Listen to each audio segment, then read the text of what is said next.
నమస్తే, welcome to mega 9 TV.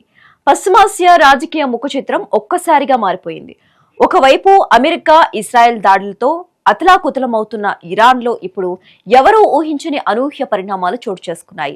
Iran అధికారం ఇప్పుడు పూర్తిగా సైనిక అతివాదుల చేతుల్లోకి వెళ్లిపోయింది. ఇస్లామిక్ రివాల్యూషనరీ గార్డ్స్ క్రాప్స్ గుప్పెట్లో ఇరాన్ వెళ్లిపోయినట్లు అంతర్జాతీయ నిఘా వర్గాలు సంచలన విషయాలు బయటపెట్టాయి. ఒక రకంగా చెప్పాలంటే ఇరాన్ లో సైనిక తిరుగుబాటు మొదలైందనే ప్రచారం జరుగుతోంది. ఇరాన్ దౌత్య సైనిక నిర్ణయాలను ఇప్పుడు మిలిటరీ జనరల్స్ నేరుగా శాసిస్తున్నారు. అసలు Iran supreme leader Mustafa Khamenei ఎక్కడున్నారు? ప్రభుత్వంలో ఇప్పుడు అత్యంత పవర్ఫుల్ వ్యక్తి ఎవరు? హర్ముజ్ జలసంధిని ఐఆర్జీసీ ఎందుకు దిగ్బంధించింది? ఈ పరిణామాలతో ప్రపంచానికి పొంచి ఉన్న ముప్పేంటి?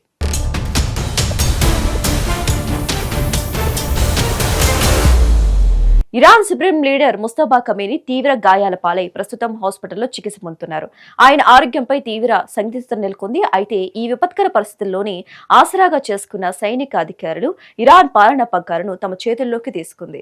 IRGC major general Ahmad Vahid ఇప్పుడు ఇరాన్ ప్రభుత్వంలో అత్యంత శక్తివంతమైన వ్యక్తిగా, పరోక్ష పాలకుడిగా అవతరించారు. సుప్రీం నేషనల్ సెక్యూరిటీ కౌన్సిల్ కార్యదర్శి మహ్మద్ బకీర్ మద్దతుతో అహ్మద్ వహీద్ తన అధికారాన్ని పూర్తిగా సుస్థిరం చేసుకున్నారు. ఇరాన్ సైన్యాన్ని, విదేశీ దౌత్యాన్ని ఇప్పుడు పూర్తిగా ఈ అతివాద వర్గమే కంట్రోల్ చేస్తోంది.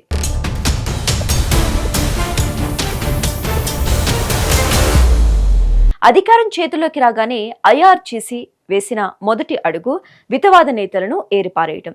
అమెరికా ఇజ్రాయెల్తో శాంతి చర్చల ద్వారా ఉద్రిక్తతలను తగ్గించాలని ప్రయత్నిస్తున్న రాజకీయ నేతలను ఐఆర్జీసీ పూర్తిగా పక్కన పెట్టేసింది. ముఖ్యంగా అమెరికాతో శాంతి చర్చల వేళ హర్ముజ్ జలసంధిని తెరిచేందుకు అరాగ్చి అనే నేత మొగ్గు చూపారు. ఈ నిర్ణయాన్ని తీవ్రంగా వ్యతిరేకించిన ఐఆర్జీసీ ఆయన్ను పాలన వ్యవహారాల నుంచి డిస్మిస్ చేసింది.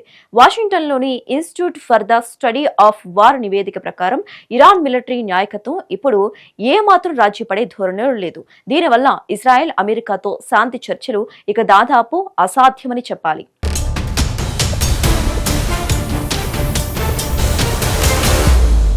ఇరాన్ ఓడరేవులపై అమెరికా విధిస్తున్న ఆర్థిక దిగ్బంధనాన్ని, దాడులను ఎదుర్కోవాలంటే హర్ముజ్ జలసంధిని పూర్తిగా మూసి ఉంచడమే ఏకైక మార్గమని ఐఆర్జీసీ బలంగా నమ్ముతోంది. అమెరికా ఒత్తిడికి తలొగ్గడం కంటే ప్రపంచ ఇంధన సరఫరాను స్తంభింపచేయాలనేది మాస్టర్ ప్లాన్. ఇందులో భాగంగా వారాంతంలో ఈ జల మార్గం గుండా ప్రయాణించడానికి ప్రయత్నించిన కనీసం 3 వాణిజ్య నౌకలను ఇరాన్ బలగాలు టార్గెట్ చేశాయి. వేగంగా దాడి చేసే బోట్లను రంగంలోకి దించాయి. దీంతో పర్షియన్ గల్ఫ్ లో ఏ క్షణమైనా ఏం జరుగుతుందో తెలియక వందలాది కమర్షియల్ నౌకలు సముద్రంలోనే చిక్కుకుపోయాయి. హర్ముజ్ జలసంధిపై తమదే ఆధిపత్యమని ఐఆర్జీసీ ప్రపంచ దేశాలకు స్పష్టమైన వార్నింగ్ కూడా ఇచ్చింది.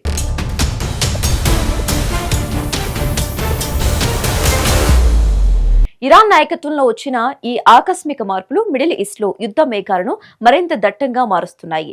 అత్యంత కఠిన నిర్ణయాలు తీసుకునే మహ్మద్ వాహిద్ లాంటి సైనిక జనరల్స్ పగ్గాలు చేపట్టడంతో అటు అమెరికా, ఇటు ఇజ్రాయెల్ తమ తదుపరి వ్యూహాలపై దృష్టి సారించాయి.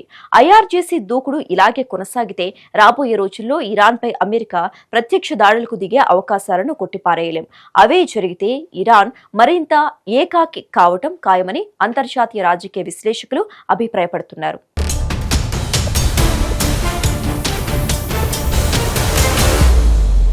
మొత్తానికి ఇరాన్ లో జరిగిన ఈ మిలిటరీ టేక్ ఓవర్ కేవలం ఆ దేశ అంతర్గత సమస్య మాత్రమే కాదు, ఇది ప్రపంచ ఆర్థిక వ్యవస్థకు, గ్లోబల్ ఆయిల్ మార్కెట్ కు ఒక అతిపెద్ద ముప్పు. హర్ముజ్ జలసంధి మూసివేత వల్ల ప్రపంచవ్యాప్తంగా పెట్రోల్, డీజిల్ ధరలు మండిపోవటం ఖాయం.